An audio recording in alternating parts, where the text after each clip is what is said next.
नमस्कार सांग मैंने जय जगन्नाथ। आज शुणा सुंदर कथाटीए श्रीराम नारद को वरदान। श्रीरामचरित मानसर कथा। भगवान शंकर दिने कैलाश पर्वत श्रीराम अवतार धारण कर कारण शुणाऊँ माँ पार्वती को। कथा प्रसंग से एक सुंदर कहानी कहले। शिव कहले, शुण उमा, हिमालय एक सुंदर गुंफा थिला। सही गुंफारे पार्श्व दे कुळु कुळु नादरे गंगा नदी बही जाउथिला। दिने महर्षि नारद से पथ दे गला बेल एक सुंदर आश्रम देखिले।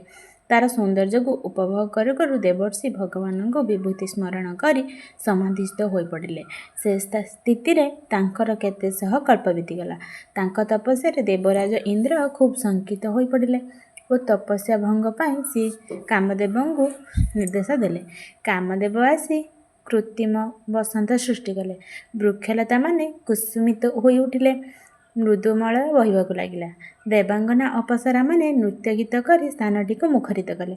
मात्र एहार कौन प्रभाव मुनि नारद उपर पड़ला नहीं। कामदेव निज भूल स्वीकार करी तांको चरण में प्रणाम कले। तांको ध्यान भग्न हेबारु से सब कथा जानि पारिले, किंतु तांकर एथिरे क्रोध हैला नहीं, बरं मुनि तांको प्रिय वचन कही आशीर्वाद देले।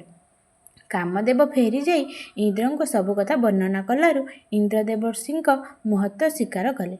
नारद आसी परे मो निकटरे कामदेव किपरि अकृतकार्य हेले से कथा कहले। एथिरे तांकर टिके अहंभाव प्रकाश पाइला। यह जानीपारी मु तांको कहली, तुमे जपरी मो सम्मुखरे सब घटना वर्णना कल, तुमे भगवान विष्णु सम्मुखरे सेपरी करिब नाही। दिने हरिनाम कीर्तन करी नारद जाई विष्णु निकटरे पहुँचिले। परम भक्त नारद को भगवान सादरे स्वागत करी आसन बसाई कहले, बहुदिन पर सदय होई तुमे आसीच, यह मोर आनंदवर्धन करुची। नारद खूब गदगद हो पड़े। उत्फुल्लित नारद कामदेव को किपरि जय कर विष्णु को कहले।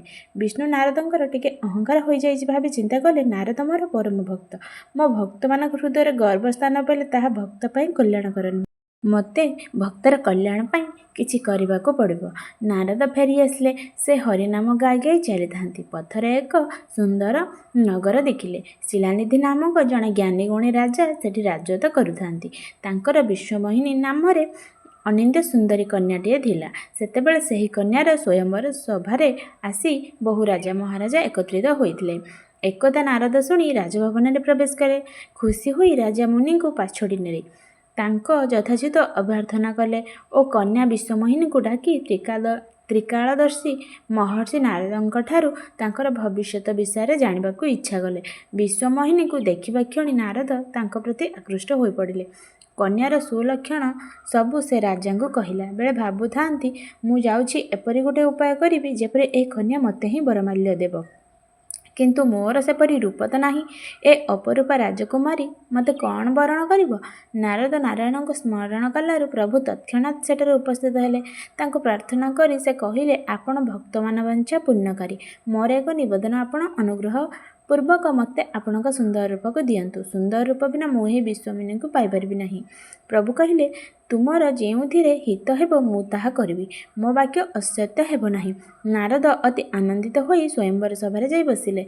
से अति कुरूप थिले। सेही सभारे शिवंकर दुई जण अनुचर ब्राह्मण बेश होई बसिथिले। दुई अनुचर तांको शुणाई शुणाई कहउथांती, भगवान ए मुनि को कि सुंदर रूप न देइछंती, राजकुमारी निश्चय एहाकू बरणमाला पिंधाइबे। सेमाने व्यंग करुछंती। नारद ताहा बुझिपारिले नाही। विश्वमोहिनी बरणमाला धरी आसिले। कुरूप नारदक पाखकू आसी से घृणारे मुह मोड़ी चलीगले। एतिकी बेले भगवान विष्णु जड़े सुंदर राजवेशरे आसी सेठारे पहुँचिले। राजकुमारी तांक गलारे बरणमाला पिंधाई देबारु नारद हताश हो पड़े।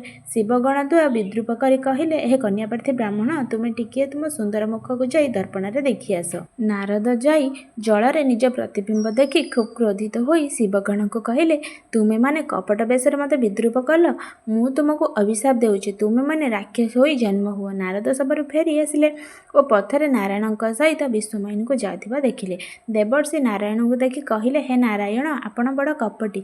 समुद्र मंथन रे आपण शिव को विष पियाइले, असुर को मदिरा पियाइले, किंतु सुंदरी लक्ष्मी को देवी को और कौस्तुभ मणि को निजे नहीं गले। काहाकू आपणक सठता अबाधित अछि, एणु मु अभिशाप देउछि। आपण जेउ शरीर धारण करिछ मो प्रति ଏହି ସଟତା ଆଚରଣ କରିଛନ୍ତି ଆପଣ ସେହି ଶରୀର ଧରି ପୃଥିବୀରେ ଜନ୍ମ ହେବେ। ଯେଉଁ ବାନର ରୂପ ଆପଣ ମୋତେ ଦେଇଅଛନ୍ତି ସେହି ବାନରମାନଙ୍କ ସାହାଯ୍ୟ ଭିକ୍ଷା ଆପଣ କରିବେ। ମୁଁ ଯେଉଁ ସ୍ତ୍ରୀକୁ ପାଇବି ଇଚ୍ଛା କରିଥିଲି ଆପଣ ତାକୁ ମୋଠୁ ଛଡ଼ାଇ ନେଲେ, ସେଥିପାଇଁ ଆପଣଙ୍କୁ ସ୍ତ୍ରୀ ବିଚ୍ଛେଦ ଦୁଃଖ ଭୋଗ କରିବାକୁ ପଡ଼ିବ। ତ୍ରେତୟା ଯୁଗରେ ଭଗବାନ ବିଷ୍ଣୁ ରାମ ଅବତାର ନେଲେ। ପିତୃସତ୍ୟ ପାଳନ କରି ତାଙ୍କୁ ବନବାସ କରିବାକୁ ପଡ଼ିଲା। ପଞ୍ଚବଟୀ ଅରଣ୍ୟରେ ସୀତାଙ୍କୁ ରାବଣ ଚୋରି କରିନେଲା। ଦେବର୍ଷିଙ୍କ ଅଭିଶାପ ସତ୍ୟରେ ପରିଣତ ହେଲା। ଶ୍ରୀରାମ ସ୍ତ୍ରୀ ବିଚ୍ଛେଦ ଦୁଃଖର ମ୍ରିୟମାଣ ହୋଇପଡ଼ିଲେ। ବନକୁ ବନ ସୀତାଙ୍କୁ ଖୋଜି ଖୋଜି ଦିନେ ଅନୁଜ ଲକ୍ଷ୍ମଣଙ୍କ ସହ ଶ୍ରୀରାମ ଯାଇ ପମ୍ପାସର କୂଳରେ ପହଞ୍ଚିଲେ। ପୁଷ୍କରିଣୀଟି ଅତି ସୁନ୍ଦର ଦେଖି ରାମ ତାର ନିର୍ମଳ ଜଳରେ ସ୍ନାନ କଲେ ଓ ଏକ ସୁନ୍ଦର ବୃକ୍ଷ ତଳେ ଲକ୍ଷ୍ମଣଙ୍କ ସହିତ ବସିଲେ। ଲକ୍ଷ୍ମଣଙ୍କ ସହ ସେ ସରସ ବାକ୍ୟାଳାପ କରୁଥାନ୍ତି। ସେତିକିବେଳେ ସମସ୍ତ ମୁନି ଏବଂ ଦେବତାମାନେ ସେଠାକୁ ଆସି ରାମଙ୍କ ଦର୍ଶନ ପୂର୍ବକ ତାଙ୍କୁ ସ୍ତୁତି କରି ନିଜ ନିଜ ସ୍ଥାନକୁ ଚାଲିଗଲେ। ଏହି ସମୟରେ ନାରଦ ଚିନ୍ତା କଲେ, ଆରେ ପ୍ରଭୁ ମୋ ଅଭିଶାପ ସ୍ୱୀକାର କରି ଦୁଃଖ ଭୋଗ କରୁଛନ୍ତି, ଯାଉଛି ତାଙ୍କୁ ଟିକିଏ ଦେଖି ଆସିବି। ଏପରି ବିଚାର କରି ଦିନେ ନାରଦ ରାମଙ୍କ ଚରିତ ଗାଇ ଗାଇ ଆସି ତାଙ୍କ ନିକଟରେ ପହଞ୍ଚିଗଲେ। ସେ ପ୍ରଭୁଙ୍କୁ ପ୍ରଣାମ କରନ୍ତେ ଅତି ପ୍ରସନ୍ନ ଚିତ୍ତରେ ପ୍ରଭୁ ତାଙ୍କୁ ଉଠାଇ ନେଇ ନିଜ ହୃଦୟରେ ଅନେକ ସମୟ ପର୍ଯ୍ୟନ୍ତ ଲଗାଇ ଧରିଲେ। ତାପରେ ପ୍ରଭୁ ତାଙ୍କୁ କୁଶଳ ପ୍ରଶ୍ନ କଲେ। ଲକ୍ଷ୍ମଣ ବଡ଼ ଆଦରରେ ଦେବର୍ଷିଙ୍କ ପଦଧୌତ କରିଦେଲେ। ନାରଦ ଦେଖିଲେ ପ୍ରଭୁ ଖୁବ୍ ପ୍ରସନ୍ନ ଅଛନ୍ତି। ସେ ହସ୍ତ ଯୋଡ଼ି ବିନୟ କରି କହିଲେ, ହେ ରଘୁନାଥ, ଆପଣ ହେଉଛନ୍ତି ସୁନ୍ଦର, ଅଗମ ଓ ସୁଗମ ବର ପ୍ରଦାୟକ। ଆପଣ ତ ଅନ୍ତର୍ଯ୍ୟାମୀ, ଏଣୁ ଆପଣ ସବୁ ଜାଣନ୍ତି। ତଥାପି ମୁଁ ଏକ ବର ମାଗୁଛି, ତାହା ମୋତେ ପ୍ରଦାନ କରନ୍ତୁ। ପ୍ରଭୁ କହିଲେ, ହେ ମୁନି, ତୁମେ ତ ମୋର ସ୍ୱଭାବ ଜାଣ। ମୁଁ କ'ଣ କେବେ ମୋ ଭକ୍ତଠାରୁ କିଛି ଲୁଚାଇ ରଖେ? ହେ ମୁନିବର, ମୋତେ କେଉଁ ବସ୍ତୁ ଏତେ ପ୍ରିୟ ଯେ ତୁମେ ତାହା ମାଗିପାରିବ ନାହିଁ? ବିଶ୍ୱାସ କର, ମୋର କୌଣସି ବସ୍ତୁ ଭକ୍ତ ନିମନ୍ତେ ଆଦେୟ ନୁହେଁ। ଏହା ଶୁଣି ନାରଦ ଆନନ୍ଦରେ କହିଲେ, ମୁଁ ଧୃଷ୍ଟତା କରି ଏହି ବର ମାଗୁଛି। ହେ ପ୍ରଭୁ, ଯଦ୍ୟପି ଆପଣଙ୍କର ଅନେକ ନାମ ଅଛି ଓ ବେଦଗଣ କହିଥାନ୍ତି ସେସବୁ ନାମ ଏକକୁ ବଳି ଆରେକ, ତଥାପି ହେ ନାଥ, ମୋର ମାଗୁଣି ଏତିକି ଯେ ରାମ ନାମ ଅନ୍ୟ ସବୁ ନାମଠାରୁ ବଡ଼ ଓ ପ୍ରଭାବଶାଳୀ ହୋଇଯାଉ ତଥା ପାପ ରୂପୀ ପକ୍ଷୀମାନଙ୍କ ପାଇଁ ବ୍ୟାଧି ସମାନ ହୋଇଯାଉ। ଆପଣଙ୍କ ଭକ୍ତ ରୂପୀ ପୂର୍ଣ୍ଣିମା ରାତ୍ରିରେ ରାମ ନାମ ଭକ୍ତମାନଙ୍କ ହୃଦୟ ରୂପୀ ନିର୍ମଳ ଆକାଶରେ ପୂର୍ଣ୍ଣଚନ୍ଦ୍ର ହୋଇଯାଉ। ଅନ୍ୟ ସବୁ ନାମ ତାରା ହୋଇ ନିବାସ କରୁ। ପ୍ରଭୁ ଶ୍ରୀରାମ ଏବମସ୍ତୁ ବୋଲି କହିଲେ। ଅତ୍ୟନ୍ତ ହର୍ଷିତ ହୋଇ ନାରଦ ପ୍ରଭୁଙ୍କ ଚରଣରେ ମଥା ନତ କଲେ। ସେ ପୁଣି ପଚାରିଲେ, ହେ ପ୍ରଭୁ, ଆପଣଙ୍କ ମାୟାରେ ମୋହିତ ହୋଇ ମୁଁ ତ ବିବାହ କରିବାକୁ ଚାହୁଁଥିଲି, ଆପଣ କାହିଁକି ମୋତେ ବିବାହ କରାଇଦେଲେ ନାହିଁ? ପ୍ରଭୁ ହସି ହସି କହିଲେ, ହେ ମୁନି, ଭକ୍ତମାନଙ୍କ ରକ୍ଷା କରିବା ମୋର ଧର୍ମ। ସେପରି ସ୍ଥଳେ ମୁଁ କିପରି ତୁମର ମୋହମାୟା ରୂପୀ ଅନ୍ଧକୂପକୁ ପଡ଼ିବାକୁ ଛାଡ଼ି ଦେଇଥାନ୍ତି?